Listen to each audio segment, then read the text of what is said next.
Pria ini hidup di dalam mesin ini selama 70 tahun lebih. Inilah Paul Alexander. Tahun 1952 saat dia berusia 6 tahun, Paul terkena polio. Penyakit mematikan yang melumpuhkan tubuhnya hingga dia nggak bisa bernafas sendiri. Nah, untuk bertahan hidup, dia bergantung pada mesin paru-paru raksasa yang memompa udara masuk dan keluar dari paru-parunya. Mirip seperti kita meniup dan menghembuskan balon.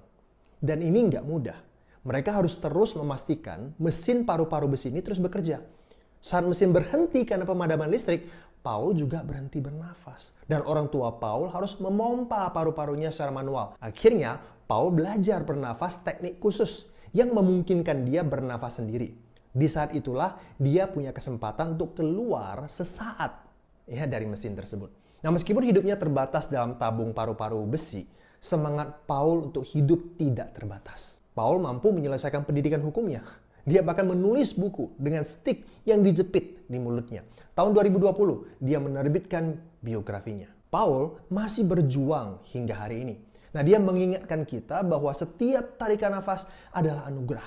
Dan semangat hidup bisa mengalahkan segala rintangan. Paul yang sekarang berumur 76 tahun, diakui oleh Guinness World Record sebagai orang yang menghabiskan waktu terlama hidup di paru-paru besi.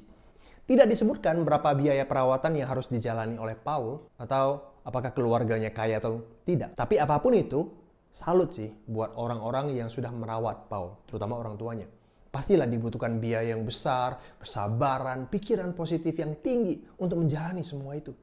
Nah, cerita Paul mengajari saya untuk tidak boleh menyia-nyiakan waktu yang ada. Gunakan dengan sebaik-baiknya, harus produktif, hidup harus sukses. Sehingga jika sesuatu terjadi pada diri kita atau anggota keluarga kita, kita mampu melewatinya dengan baik. We need this, my friend. Camkan itu.